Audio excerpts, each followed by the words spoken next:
paz do Senhor, meus queridos irmãos, tudo bem com você? Seja muito bem-vindo, você que está chegando agora ou você que já nos acompanha aqui pelo nosso canal EBD, Palavra de Vida para você.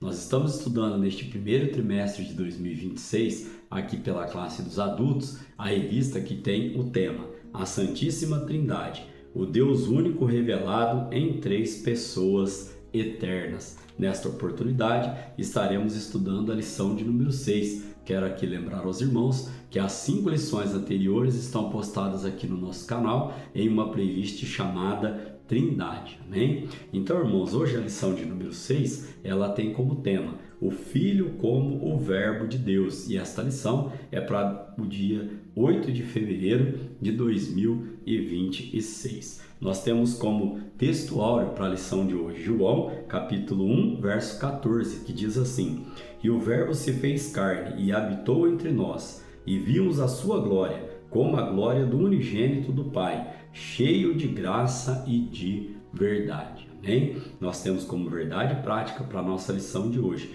Jesus Cristo, o Verbo eterno, é a revelação plena e visível de Deus ao mundo, manifestando graça, verdade e a glória do Pai. Nós estaremos estudando, este contexto aqui durante a nossa lição de hoje, que tem como verdade prática capítulo 1 de João, versículo do 1 ao 5 e também o versículo de número 14. O versículo de número 1, ele diz assim: No princípio era o Verbo, e o Verbo estava com Deus, e o Verbo era Deus. Ele estava no princípio com Deus. O verso de número 3, ele vem dizendo: Todas as coisas foram feitas por ele, e sem ele nada do que foi feito se fez. Nele estava a vida, e a vida era a luz dos homens. Este é o versículo de número 4. Agora, versículo de número 5 diz assim: E a luz resplandece nas trevas, e as trevas não a compreenderam. Verso 14 diz assim, irmãos, E o Verbo se fez carne e habitou entre nós, e vimos a sua glória, como a glória do unigênito do Pai, cheio de graça e de verdade. Como eu já havia lido, este é o nosso texto áureo, para a nossa lição de hoje, que tem 3 objetivos a serem estudados. O primeiro, explicar a preexistência e a divindade do Verbo. O segundo objetivo, mostrar a atuação do Verbo na criação como fonte de vida e luz. E no terceiro objetivo, estaremos estudando ressaltar que o Verbo encarnado é a plena revelação do Pai. Como parte motivacional para a nossa lição de hoje, nós temos que ter no nosso coração que Jesus Cristo, ele é o próprio Deus eterno e criador, que se fez carne para revelar o Pai. E essa revelação, ela vai exigir de nós o quê? Ela vai exigir adoração, obediência e também a proclamação desta revelação, e que ele é o nosso Salvador, é o nosso Senhor, e Salvador Jesus Cristo. Amém? Nós temos para estarmos estudando também, nesta lição de hoje, uma palavra que faz todo o jus aqui à nossa lição, que é a palavra verbo. Nós estaremos tratando deste assunto aqui também, nos 3 tópicos que nós estaremos estudando. O primeiro tópico nós vamos ver o Verbo como Deus eterno. No segundo tópico da nossa lição nós estaremos estudando o Verbo como Criador. E no terceiro tópico, o Verbo como revelação do Pai. Como os irmãos sabem, ou você que está chegando agora vai ter esta informação, todos os tópicos eles são compostos aqui por subtópicos, para estar detalhando o conteúdo. Nós temos como parte aqui, irmãos, de introdução para a nossa lição de hoje, que nesta lição veremos que essa revelação marca o clímax da encarnação do Verbo, o Filho de Deus, a segunda pessoa da Trindade, como nós estamos estudando nas 5 lições anteriores, onde o invisível se tornou visível. O invisível, que era Jesus Cristo, que habitava lá no céu junto com Deus, ele se torna visível quando ele desce aqui na terra, nascido de mulher, e se faz homem. E nós estudamos na lição passada que Jesus Cristo, ele tinha 2 naturezas, enquanto ele estava aqui, uma natureza 100% humana e uma 100% como Deus. Ainda vamos estar vendo aqui, que ele entrou no tempo e o insondável foi manifestado em Cristo Jesus. Nós estaremos tratando na lição de hoje que esse prólogo do Evangelho de João, ele apresenta o Verbo eterno como Deus Criador e Revelador. Os primeiros capítulos ali, ele vai tratar justamente deste assunto. Bem? Nós temos então agora como primeiro tópico para a nossa lição de hoje, o Verbo como Deus eterno. O primeiro subtópico nós estaremos vendo o verbo pré-existente. O prólogo de João, ou seja, os 18 versículos iniciais ali do Evangelho, é chamado de Hino Logos. Ou seja, este texto introdutório da Bíblia, ele também ele faz referência, ele nos lembra lá de Gênesis, capítulo de número 1, no versículo de número 1. No princípio criou Deus os céus e a terra. Ele faz nos recordarmos a este versículo. E claramente ele nos ensina que o verbo sempre existiu.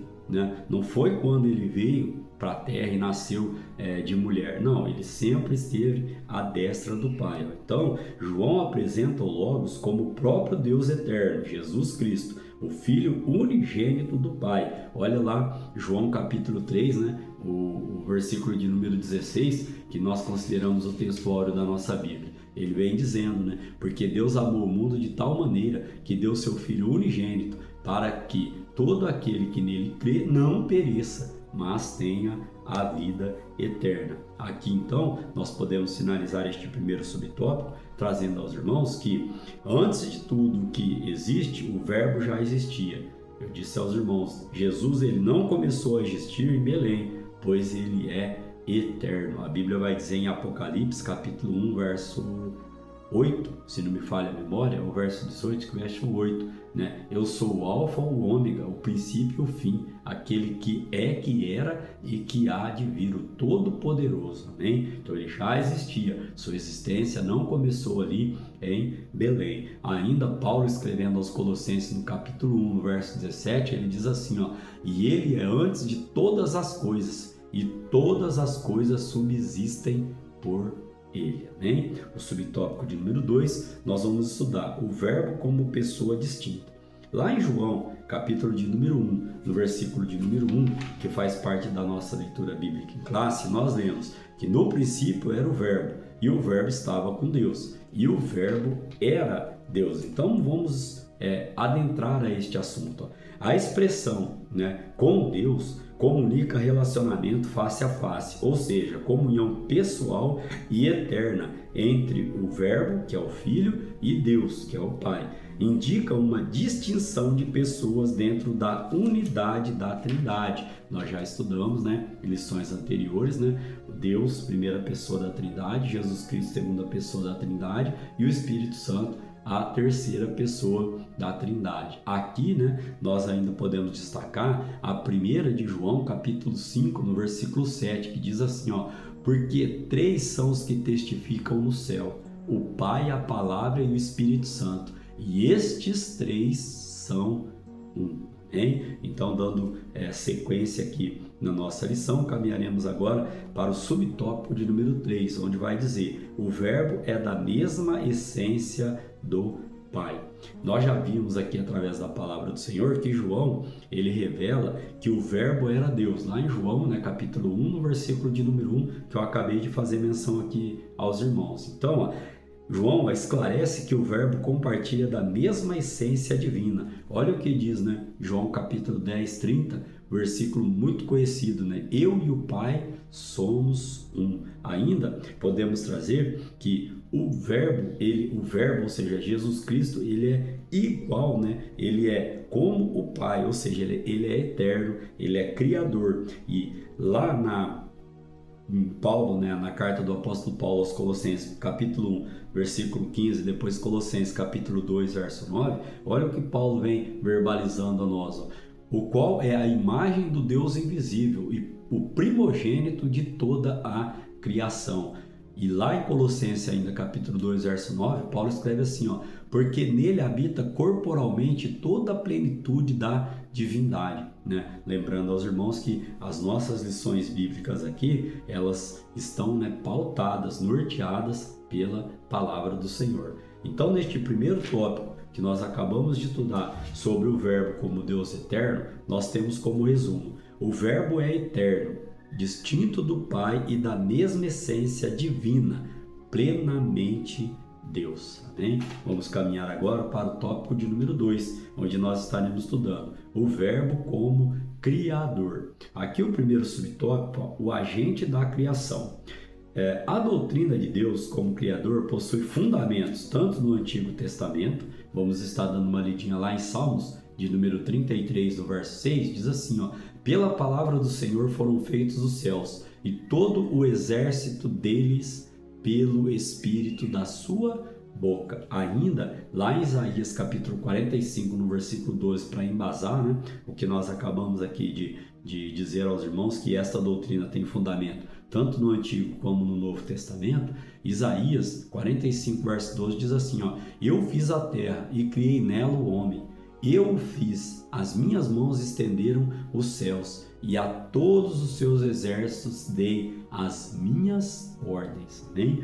E ainda, para nós trazermos também aqui um texto, né, lá do Novo Testamento, nós podemos estar trazendo aqui aos irmãos, né, o Hebreus capítulo 1, no versículo de número 2, que diz assim, ó, a quem constituiu o herdeiro de tudo, por quem fez também o mundo. Amém? Então, neste subtópico aqui, nós entendemos que o Filho, ele é o agente ativo da criação do universo. Ainda podemos destacar aos irmãos que o apóstolo João, ele apresenta Jesus como Criador. Lá em João capítulo 1, no versículo de número 3, olha o que vem escrito: todas as coisas foram feitas por ele, e sem ele nada do que foi feito se fez. Amém? Caminhando agora para o subtópico de número 2, nós temos a fonte da vida. Aqui, irmãos, ó, o Verbo, Jesus Cristo, né, é a fonte absoluta e originária de toda forma de vida, tanto física quanto espiritual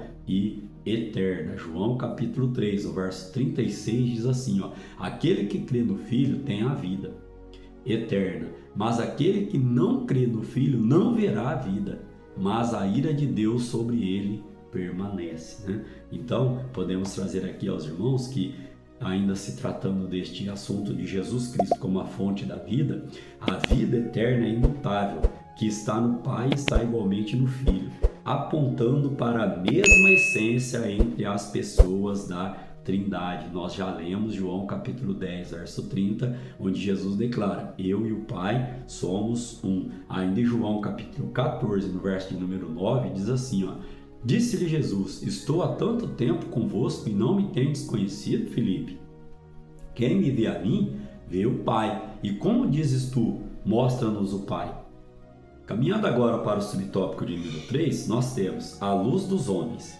A metáfora da luz simboliza o caráter de Deus, porque nele não há trevas alguma. 1 de João capítulo 1, verso 5 diz assim, ó, e esta é a mensagem que dele ouvimos e vos anunciamos, que Deus é luz e não há nele trevas nenhumas. Nós, volto a afirmar, estamos aqui norteados, né, para a explicação aqui da nossa lição na palavra, né, do Senhor. Então, ó, as forças do mal não têm poder sobre Cristo. Nós entendemos que ele não apenas possui luz, né? Assim como Deus apenas não tem uma porção de amor. A Bíblia declara que ele é amor. E neste caso aqui, ó, ele não apenas possui luz, ele é a própria luz. Ainda, ó, as trevas do pecado não podem resistir à luz do Filho de Deus. Romanos capítulo 13, no verso 12, Paulo diz assim, ó, a noite é avançada e o dia está próximo. Rejeitemos, pois, as obras das trevas e visitamo-nos das armas da luz. Né? Vamos trazer aqui aos irmãos, então, o resumo, né, a sinopse deste tópico de número 2, onde nós aprendemos, o verbo como criador. Aqui o resumo diz assim, como criador o verbo é fonte de vida e luz, e nenhuma força de trevas pode prevalecer contra ele. Se você está em Cristo Jesus, o inimigo não toca, né? Eu costumo ter este pensamento comigo, irmãos, que todos nós teremos dias maus. Os dias maus, eles vão chegar para todos nós, né, em certos momentos da nossa vida. Mas o que vai fazer a diferença é como nós enfrentamos esses dias maus. E mais ainda, eu costumo pensar o seguinte, que esses dias maus, eles não podem, né, se prolongar por muito tempo. Nós temos que ter em Cristo, o Espírito Santo vai nos dar a direção e estratégia para que nós possamos sair desses dias maus. Comparando aqui, né, com as trevas, talvez você está vivendo uma situação difícil, uma situação complicada, uma situação tenebrosa, escura, mas creia em Jesus Cristo como seu Salvador, creia que Ele é a luz para o mundo e creia que Ele, buscando a Ele, buscando a Ele, clamando a Ele, Ele vai te dar uma estratégia para você estar passando por este momento aí turbuloso, hein?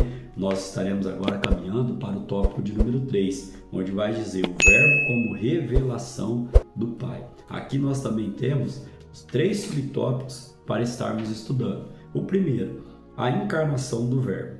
João também apresenta o verbo como o supremo meio de autorrevelação do Pai. Nós já lemos lá em João capítulo 1, no verso número 14, na nossa leitura bíblica em classe, que diz assim, e o verbo se fez carne e habitou entre nós, e vimos a sua glória como a glória do unigênito do Pai, cheio de graça e de verdade. A Bíblia vai dizer, né? Eu sou o caminho, a verdade e a vida, né? Ninguém vem ao Pai senão por mim. Nós estudamos também, né, já esse conceito. Então aqui ainda nós podemos trazer neste subtópico que estamos estudando, que o verbo se tornou homem sem deixar de ser Deus. Falei aqui aos irmãos já, né, que Jesus, ele possuía 2 naturezas, a natureza humana e a natureza divina. Lá em Filipenses capítulo 2, no versículo de 6 a 8, a Bíblia vem dizendo que sendo em forma de Deus, não teve por usurpação ser igual a Deus,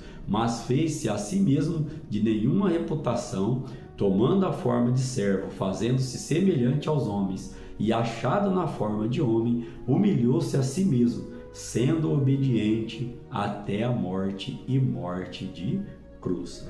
Amém, irmãos? Então, ainda nesse contexto aqui, nós podemos trazer aos irmãos que o corpo de Cristo, ele é comparado àquele tabernáculo lá do Antigo Testamento. Nele a glória de Deus se manifestou visível entre os homens.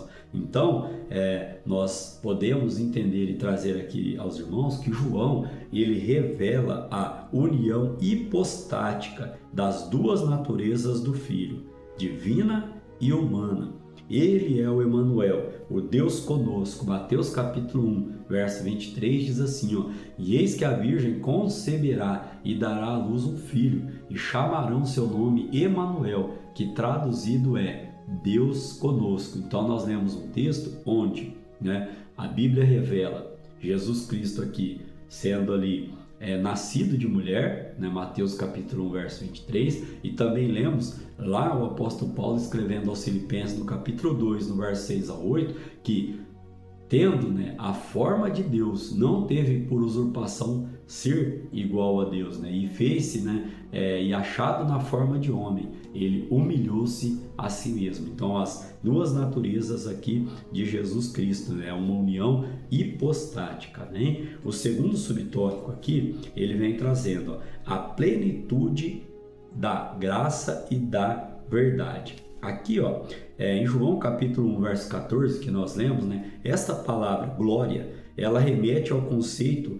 da Shekinah, a presença gloriosa de Deus entre o seu povo. Êxodo, capítulo de número 40, verso 34 e 35, como disse aos irmãos que Cristo ali, ele tipifica aquele tabernáculo, né? Olha só, então a nuvem cobriu a tenda da congregação, e a glória do Senhor encheu o tabernáculo. de maneira que Moisés não podia entrar na tenda da congregação, porquanto a nuvem permanecia sobre ela, e a glória do Senhor enchia o tabernáculo. Amém? Então, nesse subtópico ainda, Cristo encarnou a própria graça salvadora e a verdade eterna. Ele não apenas ensina a verdade, ele é a verdade, como já trouxe aqui aos irmãos, né? João capítulo 14, verso 6, eu sou o caminho e a verdade e a vida, né? O versículo, e ninguém vem ao Pai senão por mim. Então, ele não apenas oferece graça,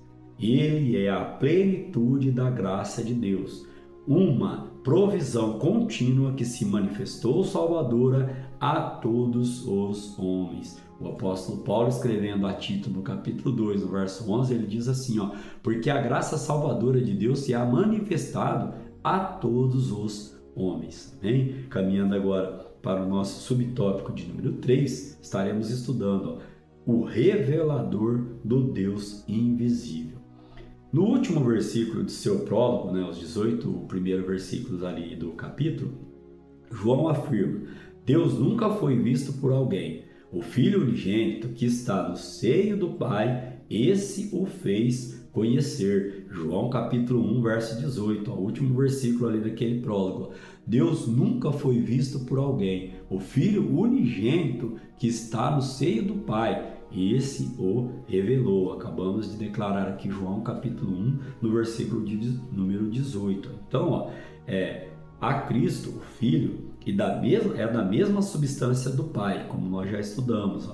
Cristo é a autorrevelação completa do Pai. João capítulo 14, verso 19, verso 9, nós já fizemos menção, vai dizer que quem me vê a mim, vê o Pai, quando Jesus estava falando ali a Filipe. Então, aqui o apóstolo enfatiza que Deus é invisível e inacessível. Ninguém viu a Deus, mas o Filho se revelou. Né? Nós podemos trazer uma outra referência aqui aos irmãos também, Êxodo capítulo 33, no verso 20.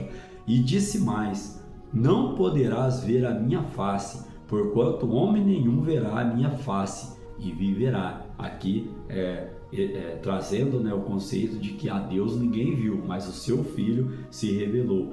1 Timóteo capítulo 6, verso 16 diz assim, aquele que tem ele só a imortalidade e habita na luz inacessível, a quem nenhum dos homens viu, nem pode ver, ao qual seja a honra e o poder sempiterno. Amém. Né?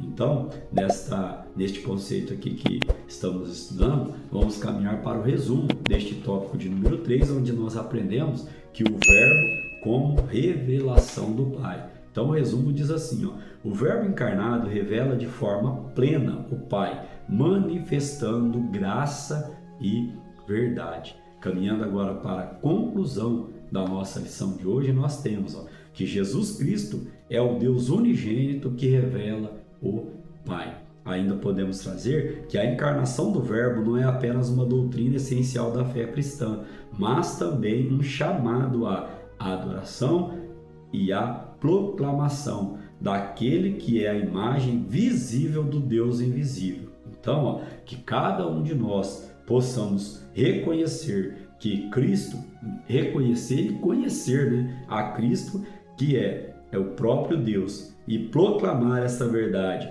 tornando que a glória do Pai, né, e proclamando esta verdade, é tornar a glória do Pai conhecida no mundo. Jesus Cristo, ele vai nos ensinar na sua palavra, né? Marcos 16:15 ou 15:16 vai nos dizer que Jesus Cristo instruindo ali, né? Ide por todo o mundo, pregai o evangelho a toda a criatura. Bem, querendo Deus, estaremos aqui para estudar a lição de número 7, que terá como tema a obra do Filho. Né? Que Deus em Cristo Jesus continue abençoando você, sua família, o seu trabalho e o seu ministério. Amém?